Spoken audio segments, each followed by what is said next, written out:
early. Yeah. Go for it, man.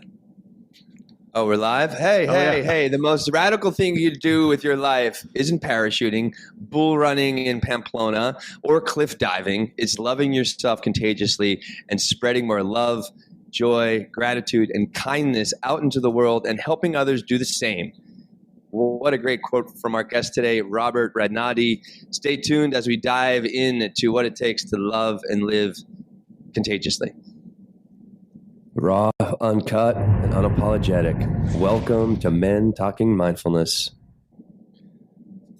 Hey, welcome back to the show. John and I are here once again, and we appreciate all of you who are listening to this episode.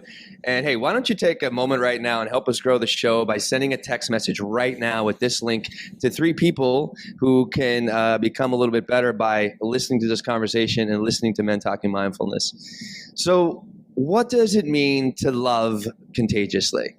Why is loving ourselves so difficult? Why is loving ourselves even important, or is it important? It might sound a little woo-woo to some of you. And if you want to love, if I want to love myself, what are the common obstacles to living and loving in this way? Well, this is why we invited self-evolution strategist and multi-million-dollar business advisor Robert Radnoti to the show to teach us about loving contagiously and clear up all these questions. So again, thanks everyone for being here. And if you want to plug a little bit deeper into Men Talking Mindfulness and understand and get on our email list and see the retreat that we have coming up in Colorado Springs in May 16th to the 19th, you can text us at text MTM to 33777, or you can just head to mentalkingmindfulness.com. Once again, use the text to 33777 and just text MTM to that number. Hello, John. Hello, Robert. Great to have you guys here today. I'm excited for this conversation, and thanks again for being here. Hello, brother, and hello, Robert. And Robert, if you've never heard our show or watched our show before, we always like to lead it off with a one breath grounding practice. And it is as much for our audience as it is for us, or it is as much for us as it is for our audience or for our community, rather. So we're going to jump right into that one breath practice, and then we'll get into the meat and potatoes of the show with some questions for you. So let's go ahead and sit comfortably, and if that means closing your eyes, then I invite you to do so. Otherwise, just soften your gaze and just bring your attention to your breath for one complete round. An inhalation, a hold at the top, and an exhalation. And on that breath, go ahead and shake out. Maybe wiggle your fingers, your toes, move your head around, and blink your eyes open if they were closed. And let's get into the questions with Robert. Robert, again, welcome to the show. Happy to have you here with us. I'm honored to be here and excited about whatever questions you're going to throw at me. Well, we'll probably ask you some questions, standard questions, just to set the foundation, but then we'll try to throw some zingers at you too. Okay. Yeah, bring it on. Go ahead, Will. No, so hey, thank you again, Robert. And why don't you just give us a little brief background about, who you are and why you're doing this work with Loving Contagiously. All right. Well, I'm on my 3rd or 4th career right now. So I started out as a chemical engineer. I worked for Exxon for 25 years. And then I quit to become the head track and field and cross country coach at Pepperdine University. Oh, nice. I saw that. Yeah, that's awesome. While my dad freaked out, my parents came over from Hungary during the revolution in '56, and they came here for a better life for myself and my sister. And he was happy that I was an engineer. And all of a sudden, I quit to become a track coach, and I think they paid me $3,000 a year to start out with. But that was my passion. And, I always been a big passion guy. That's what I wanted to do. It was my dream job. Unfortunately, it was minimally funded, no scholarships, and I wanted to win a national championship. And it never happened, but there was a reason, like everything in life. One of the things that I did there, though, because I wanted to get better, I was recruiting mostly JV kind of kids, or I just couldn't recruit. And so I decided to go to hypnotherapy school. And there's a place here in California that's the only accredited hypnotherapy school in the world. It's not like a weekend or a week or something like that, like a lot of people do. It was 18 months, and it was intense. But I know 50 different modalities for hypnosis. And so I was going to hypnotize my athletes to run faster. I thought, this is it. And I remember the first time we had a meetup in San Luis Obispo, and 6 kids were brave enough to let me hypnotize them. And the next day, all of them set huge personal records. I go, this is it. Wow. And then the next Monday, my athletic director calls me in, and I thought, he's finally going to say something nice. And he wasn't the most supportive guy in the world. And he goes, hey, I heard what you did Friday night. I go, yeah, it was so cool. And then the next day, these kids ran great. He looks at me, he goes, you know you can't do that. And I said, what? He said, we're a Christian university and you are playing God. Oh, wow. And I go, oh, geez, I forgot all about that. I thought I was really doing good here. But anyway, I eventually left that because of the athletic director. Didn't want to work for him any longer. And I started working for Tony Robbins and Joe Dispenza and doing hypnotherapy, and now just kind of helping people out in the world. So that's sort of, my journey of 3 different careers, and just having a blast. Love it. Yeah. And then, so this third career, I mean, working for Tony Robbins and Joe Dispenza doesn't just happen from being a track and cross country coach. And first of all, I ran track and cross country in high school. And then I was enlisted in the Navy for a year before going to college, and tried to run in college, and it's a totally different ball game in college. But I still have a deep love for my coach from high school. He's like a love-hate relationship. I loved him for who he was. I hated him for what he put us through, but I loved him for what he helped us to attain. But coming back, how did you make that jump from being that cross-country coach to working for Joe Dispenza and Tony Robbins? I mean, they're big names. It's not just, you don't just make that jump. Well, it started actually way back early on in my Exxon career. So Exxon actually has a lot of personal development for their employees. And I went through a program called Investment in Excellence, and it was just life-changing. That was kind of my first direct exposure to personal development. And I got into it. It was an affirmation process. It was a guy named Lou Tice who worked with the Seattle Seahawks when they won the Super Bowl, actually. So it's kind of cool. And from there, I became a facilitator of that. Then Stephen Covey came in, became a facilitator of that. And everything that kind of comes in, I become the facilitator because I want to learn it better. And then when I went to Pepperdine, actually, my wife at the time's cousin, he was a 22-year-old platinum partner with Tony Robbins, and he invited me to go to a Tony Robbins event called Date with Destiny. And the only thing I knew about Tony Robbins was he was the guy in the movie Shallow Hal that had hypnotized Jack Black to see the soul of women. I didn't know he was anything. But it was between cross country and track seasons, and I needed a break. So I said, sure, I'll go to this thing. And I went to Florida with him. I didn't know who Tony Robbins really was because he was a platinum partner. We sat kind of in the 6th row in the front. I'm just sitting there waiting for this thing to start. And all of a sudden the music comes on and this power comes on. This guy next to me, he was an Indian fellow from England. He jumps out of his seat and he's going wild. And at that time, I was one of the biggest introverts I'd ever met. I'm no longer that. And I just like hunkered down and go, how am I going to get out of this place? But by the afternoon, I was one of those guys. And I had so much fun. Literally my whole life, I've been in charge of people having fun. This was the first place I've ever gone where I had fun. Wow. And I remember Tony saying something that there are a couple of things that struck me, one of which was that many of you are here kind of by yourself, or you don't know very many people, or you're in a group without anyone. So why don't you take on a different persona and just try it on. And I said, I thought about this introversion versus this guy next to me. And I said, I'm going to just try it on to see how it feels, because I don't know how it feels. And it just kept building to the point where at the end of the event, and it was actually in that was my first event, and it's the movie that he filmed, I'm Not Your Guru, on Netflix. In fact, I'm in the movie 3 times. And it was just so powerful. I signed up a coach at the end of that, and I heard him say that high performance people have coaches. And I literally did not know that. The way I was raised, if you ask for help from someone, anyone, that was a sign of weakness. Right. I literally didn't know that. And so it was just, okay, I'm signing up for this because I want to be a high performance person. I already am a high performance person. I want to be even a higher performance person.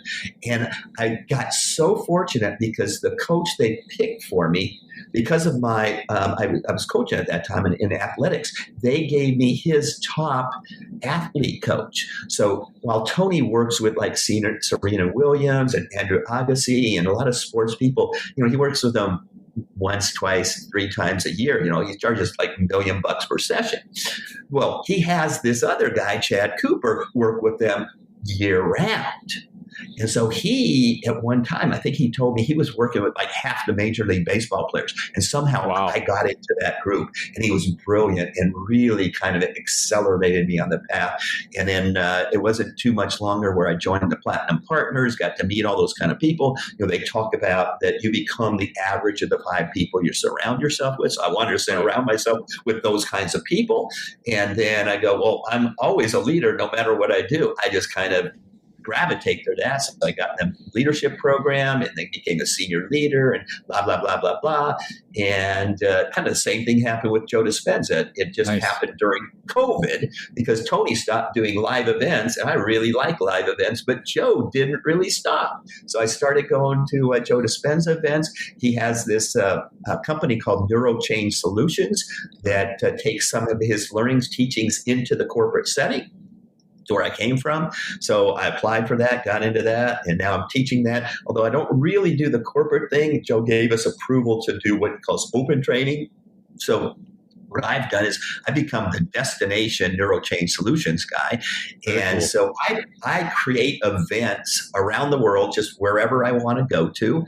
And then I invite my friends to come with me, and I teach this program. It's based on his book, Breaking the Habit of Being Yourself. We call it Change Your Mind, Create New Results. And so tomorrow I'm leaving for Vietnam, taking a group there because it was my mom's favorite place. I'm going to Vietnam. And then in June, I've rented a yacht in Croatia, and I'll take 36 people on a yacht, and it's kind of cruise. We're going to cruise up to Venice, and I'll teach in the morning after breakfast before lunch, and then we land at the next place, destination. We get out, go have amazing things, and they've turned out to be just incredible experiences. I've done Greece and Turkey and Croatia once before there, nice. And I did Thailand last year, so that's kind of become my thing, is creating experiences and then teaching the programs that I've got. Well, we'll definitely share. We have the notes, and I know there's a discount code for our audience, for our community as well, and we'll share that in the notes later. But I want to talk. Let me just say one thing, John. I just want to remind. Robert said something. I'm sorry, cutting all you off. Robert said something very, very key for our men. And maybe you just kind of went one ear and out the other. That it's okay to ask for help, and that high performers need help to become high performers. That's right. Yeah. So I did not know that. I know, right? And a lot of men are be like, I don't need any fucking help. But I bet you do. I bet you can use some. So anyway, Robert should help too. So John, back to you. Yeah. So I want to jump into, the loving contagiously. Where did that come from, and why are you doing that work, and really what does it mean? Yeah. Okay, that's a really cool story because it came downloaded. So in that event, that Tony Robbins event, Date with Destiny, you develop your purpose or mission in life. And I went 8 years in a row. And the first 4 years, my mission was really corporate-y because I actually taught this at Exxon. So Exxon's mission was something like, to be America's foremost energy producer so that we can safely and environmentally, whatever. So my mission statement was like that. But in the Tony Robbins world, you have to yell and scream it at your partner over and over again. That's his process to get it into your subconscious. Wow. I could not remember my mission ever because it was just too damn long. And so the trainers are going, you got to make it shorter. And then my 5th year, it just came to me. And I wasn't necessarily looking for it, but that my purpose is to love contagiously. And I didn't know what it meant at that time. Wait, that's hilarious. Wait, you didn't know what it meant, but you knew you had to do it. And I knew that I could yell it at my partner when we're doing that exercise. So I'm sitting there going, this is a win. But this is definitely divine intervention. Cool. Sorry, yeah. It sounded so cool. But here's what happened shortly after that. I was back home, and a group of us platinum partners got together, make some gift baskets for a battered women's shelter right before the holidays. But the lady that was hosting it had a bowl full of these buttons. I've got one right here. It's a love button. It's a magnetic button. It says just love on it. And so I grabbed a big handful because obviously loving contagiously meant I'm supposed to hand out love buttons, right? And so I put them on my cargo pants, and then over the holidays, I'm giving them out to waiters, waitresses, flight attendants, and everyone is lit up. And I go, okay, well, must be what love contagiously means. I'm not supposed to pass out these buttons, but I'm running out because I only had a small pocket. So I looked at the little wrapper on it, and it said Love Button Global Movement. So I Googled it to find out what it was. After all, it could be like a Nazi organization. Exactly. I get on their website, and the banner picture is a football stadium from the Super Bowl a few years before when my Denver Broncos, hopefully yours too, John, won the Super Bowl, right? Yeah. And I go, okay, that's a sign. That's a good sign now. And Chris Martin from Coldplay. Oh yeah, he was the halftime entertainer, and he bought 75,000 of them and gave one to everyone in the stadium. And so I go, that's pretty cool. I'm not super rich like him, but I decided to buy 1,000, and I'm going to give out about 3 a day. So that'll take a year. Put it on my Date with Destiny board. That's going to be my Love and Contagiously thing. But I continued to read down, and the story of this organization was it was founded by 2 doctors. They were husband and wife, and they had a cancer patient that they had exhausted all their cancer treatments, and she's going to die. So they decided they were just going to pour love into her. And then the husband had this idea, this vision of this little logo. It has like a dove on it. And he drew it on a little piece of paper, and they cut it out in a circle and pinned it to his doctor's coat, and then went about his hospital rounds. And pretty soon people started noticing it. So he started making some for other, doctors, nurses, staff, and things like that. And then lo and behold, the lady survived, and they felt like that was a sign, and they decided to create what they called the Love Button Global Movement, and they made these pins and sold them, and then they gave the money to loving organizations. So I'm going like, this is really cool. I don't know how this came. It's like divine intervention, but it came. And the story goes on. There's so many aspects of this, but I wanted to just share that I oftentimes, when I'm at Joe Dispenza's event, I man the Neural Change Solutions booth. People come up and ask questions, and I usually give them a love button, and I tell them a little bit about the story. And usually people kind of light up again. But about a year ago in Nashville, I'm doing this, and the lady started tearing up. And I go, what's wrong? I mean, like, are you okay? And she goes, that was me. Oh, said, wow. What? I said, what? She said, I was that lady.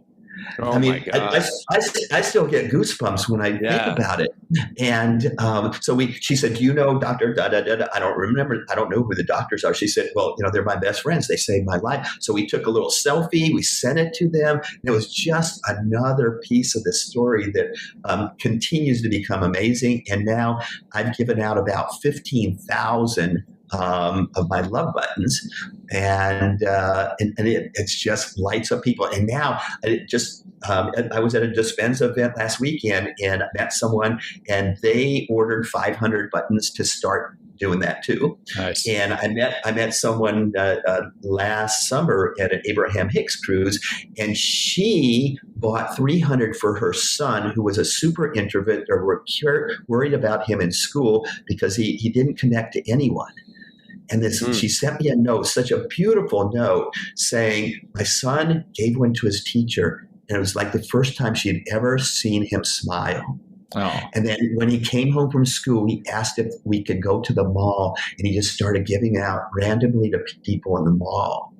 And so, I mean, that's what loving contagiously is. And so when you ask me the question of what it is, I'm not sure, other than it's evolving, it's turning on people, it's going inside. I still don't know that I know what it is, other than I'm seeing the effects, and I know that it's become a very powerful thing in my life.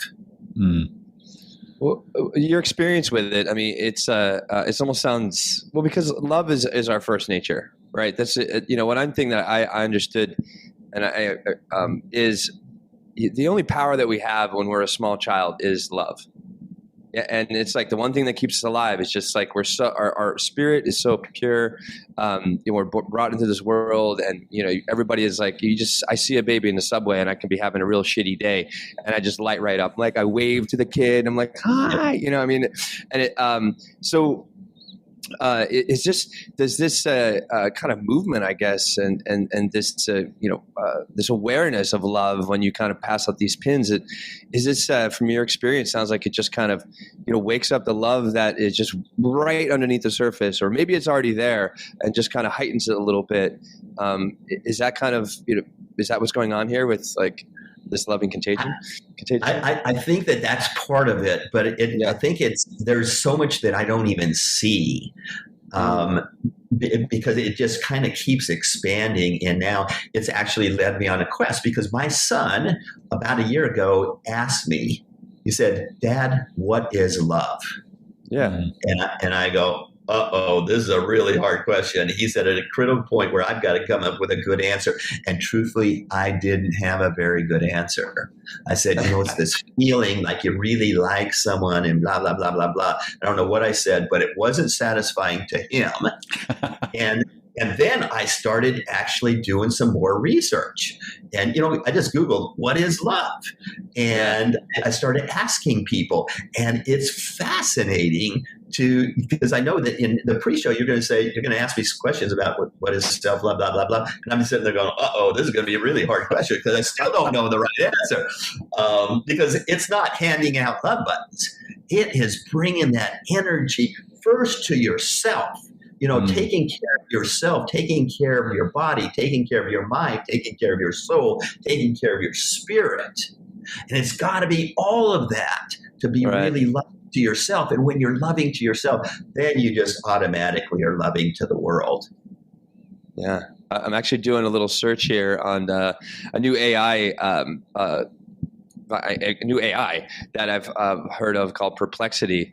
And I asked, like, biologically, what is love? And it's saying it's chemical substances are involved. The study of oxytocin and its role in producing human experiences linked to love.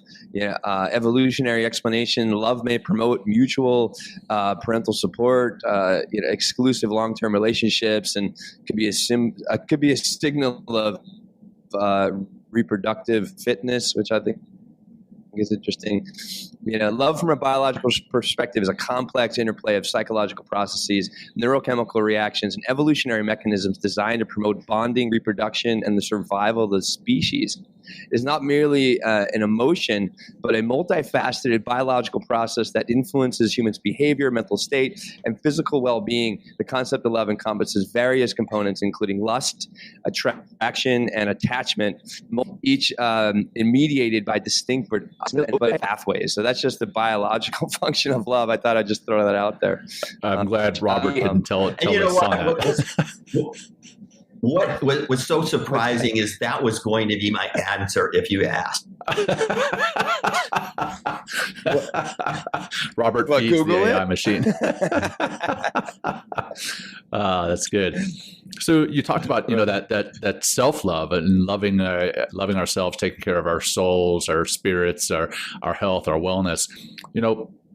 Why is that so important for ourselves? And then what does that do for the people and those that we love around us? Yeah. Okay. So you guys have probably, a lot of people have heard of Celestine Prophecy or read it or the movie or whatever, that, essentially what it is for people that don't know, that as you're going through life, there are signs along the way that we mostly miss until we start kind of paying attention. But one of the things that I think, to answer your question, I think if you want to live a full life, if you want to be alive, if you want to just fully love, that you've got to take care of yourself first. And there's a pretty famous poem that I just recently came across by, was it Karim Gribal? I don't know how to say his name, but he wrote the Prophet, and the poet or the poem is called "Don't Khalil Love Gibran. a Half Lover." Mm-hmm. Yes, yes. The poem is called "Don't Love a Half Lover." Mm-hmm. And it's a beautiful poem, but it talks about don't live half a life, don't dream half a dream, don't do half a podcast, don't do anything half. And kind of the conclusion is do everything fully, 100%. And for me, I do a lot of plays on my name. My last name's Radnoti, so everything is rad. The kids call me Coach Rad. I have Raditude. I'm Radtastic Life. Well, in this particular case, I say live in rad or live rad. And that's that sort of outwardly and inwardly, but mostly kind of outwardly, go live a full life. So all the things that you want to do, whatever's on your bucket list, go just do them. And there are incredible life strategists like a Tony Robbins or Brenda Bouchard or Mel Robbins or a whole host of people. And then a lot of coaches that can help you do that. And so go do that. But that's one of my 4 quadrants. I don't think that that's the only thing. Unfortunately, a lot of people just go do that. And then they have some successes or not. And then they go, well, what else? And but I think that you just got to start, and then the doors or the experiences, the opportunities are going to show up, and just pay attention. When you're living life fully, you'll start paying attention and go, oh, look at that. I need to go that direction or that direction. Whether it's, depending on people's beliefs, their faith beliefs, you can believe that that's God directing you or a source directing you or universe or your inner being or whatever. It kind of doesn't really matter. Usually someone has some kind of belief, and then just go with that and become more and more awake and alive and, become mindful, really. Yeah. Right. Well, some of the other ways to, I studied, I did a year at Stanford University studying self-compassion, and love can be a very broad subject for people, and it's just like, falling in love, loving other people, loving the planet, loving yourself. And, but there are like other ways of expressing love, which I think are really important.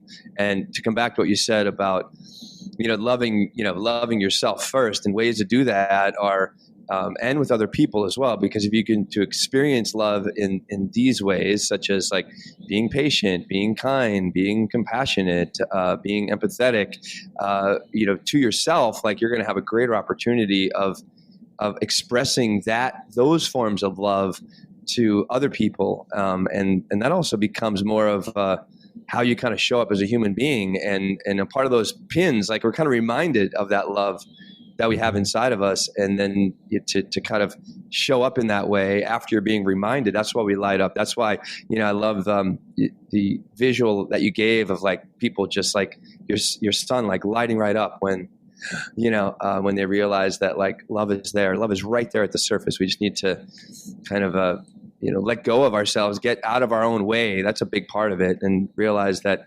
love is part of the human experience. And the more we access that love, which you're continually talking about, like the more life just like we really begin to connect with that divine. We really begin to connect with the planet in the way that it's designed is through, all those aspects of love, because without that, like, I mean, it's pure chaos.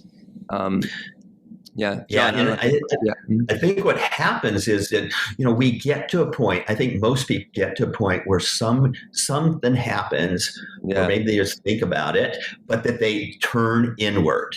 And I think that inward turning is a really critical portion of love. And there's two directions I think you need to turn. And this just came to me like in the last week or so, because a lot of people turn inwardly kind of spiritually, whether that's religion or Buddhism as a philosophy or meditation or gene keys. I'm kind of into that right now.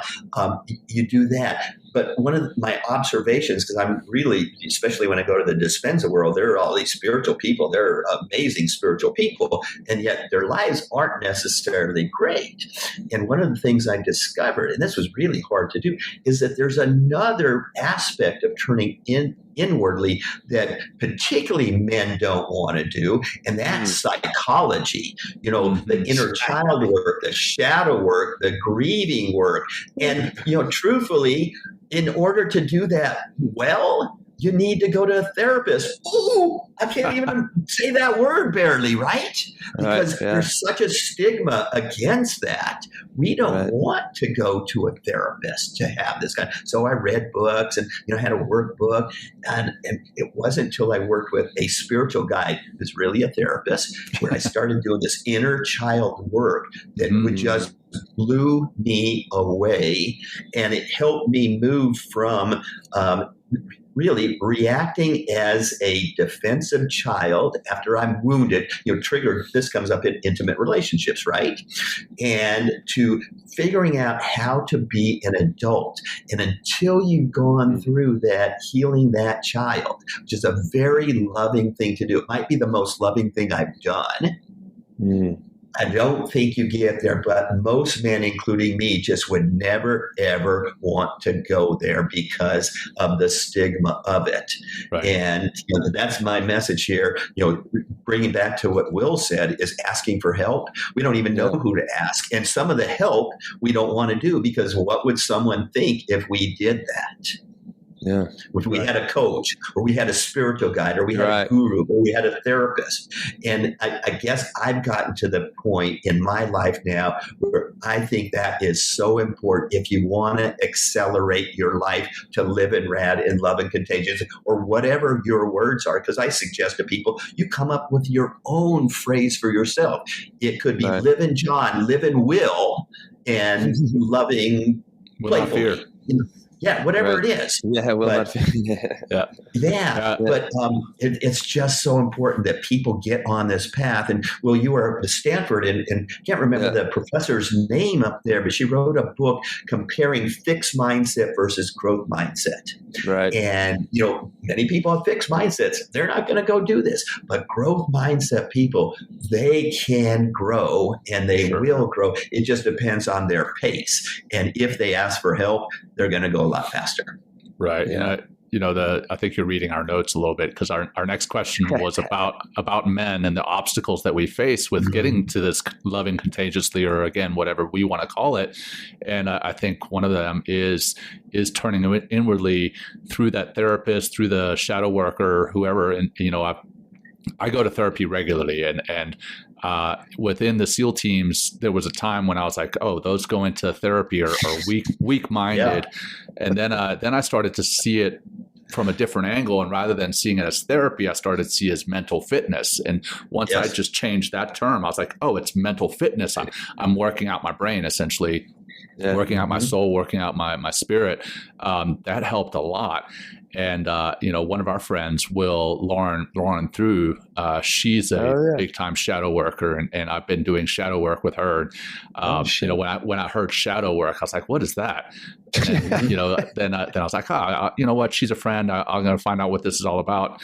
And man, just a few sessions with her and doing that kind of work to find out the inner child and, what I judge in other people, but also what I'm judging in myself through that work. It was incredibly powerful. So little plug for our friend, Lauren Thew, THEW, check her out. And if you can't check her out, check out the shadow work as a whole. But yes, definitely men, I think we get into that fixed mindset. I think growing is something that men are starting to do, tapping into the growth mindset, which is fantastic, which is one of the reasons we have this show. And one of the reasons we have guests on like yourself is to help men grow.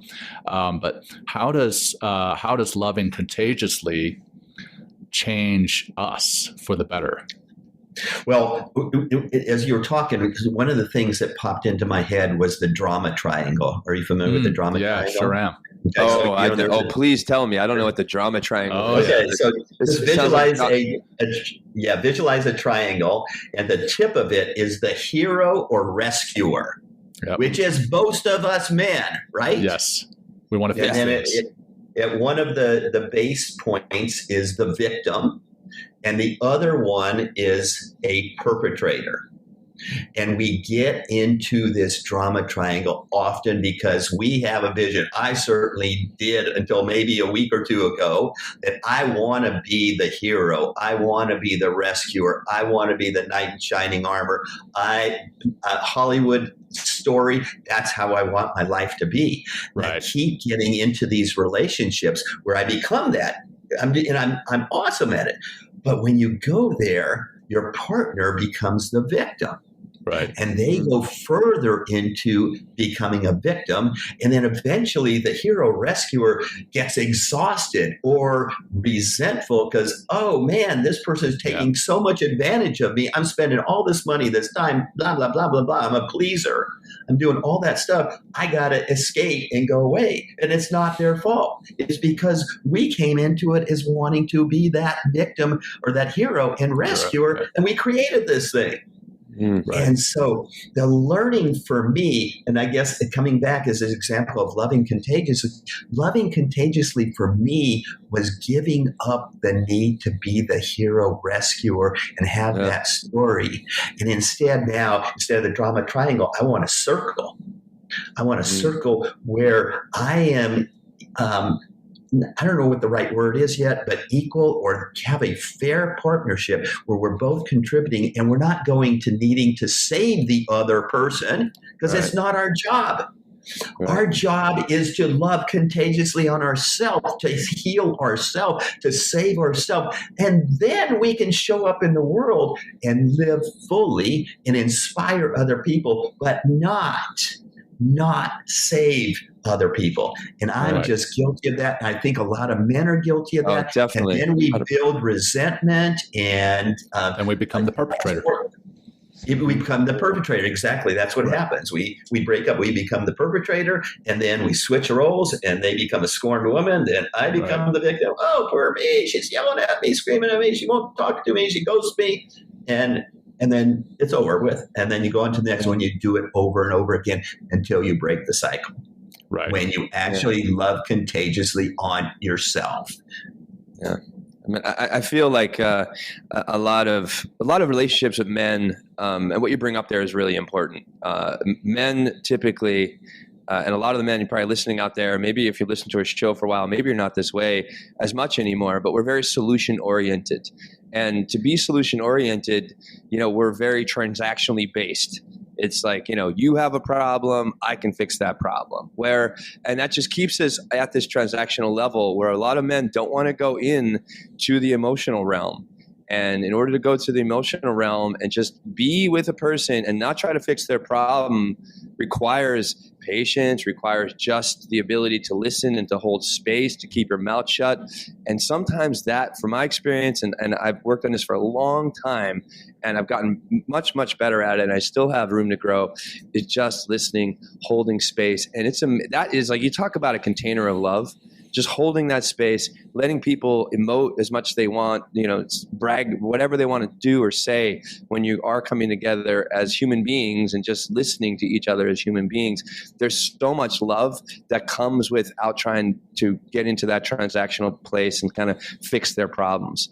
And it's uncomfortable sometimes. And it took me a long time, to kind of stay grounded and stay listening and stay focused instead of being like, oh, well, I know what can fix your problem or I can help with that. Mm-hmm. And that's a lot of, I don't know, a lot of relationships with men that I have. And that's definitely been me in the past. Yeah. And me too. I'm a chemical engineer turned college track coach. We're used to solutions and telling people what to do. Right, and right. It's like a 180 to do what we're talking about, what you guys are talking about, what you guys are teaching. And it's important work. And it comes into play, you know, in romantic relationships, definitely, but it can also come into play at work. It can come into play as a parent. You know, I find myself quite often trying to fix things for my kids, and quite often all they want to do is be heard, and rather than me fixing things. But I know we're coming short on time with your schedule. I know you got a dance class that you're going to be heading to shortly. I'm learning the Argentine tango. There we go. And that's bold of you to do too. That's my biggest fear is dancing. My absolute biggest fear is me too. That's I started not true. a year ago. Oh, nice. Good for you. It's actually not true. I like dancing. I just don't like other people seeing me dancing. So as we're coming up on the end, I know you've got some things that you want to share. You talked about the Vietnam trip. You talked about the Croatia cruise. And I know next year you've got a men's mentoring program kicking off. Where can people find out more about what it is that Robert Radnoti, I mispronounced it at the beginning. Again, I'm in the habit of mispronouncing people's last names. I've got to get better about that. But where can they find out about what it is you're doing and get in touch with you if they wanted to do that? Well, that's the easiest place. Go to robertradnoti.com, or you can just Google my name. Someone told me when I was coaching at Pepperdine even that there's like 18 pages of Google articles on me from my Exxon days and my Pepperdine days. So I'm actually really easy to find. And truthfully, on Facebook, I tell people where I am at every day of the year because I'm traveling all over the world. So if anyone wants to know where I am, they just have to look on Facebook. And I'm the only Robert Radnoti in the world that's on Facebook or Instagram. So I'm easy to find. There you go. Easy enough. Easy enough. Thank you. Well, you know, and one of the things that we should have asked you prior to this is we bookend the show with a practice. Like I started one off, and then at the end we wrap it up with one. And quite often when our guest is a practitioner or a teacher, we ask them if they would like to lead the closing practice. Would you be up for that? Oh, sure. Just a few minutes, like if that. Okay. Something to wrap it up. Yeah, well, I'll do a little quick group hypnosis. So if everyone can just close their eyes. Close your eyes. Good. Ask us for our money. No, not at all.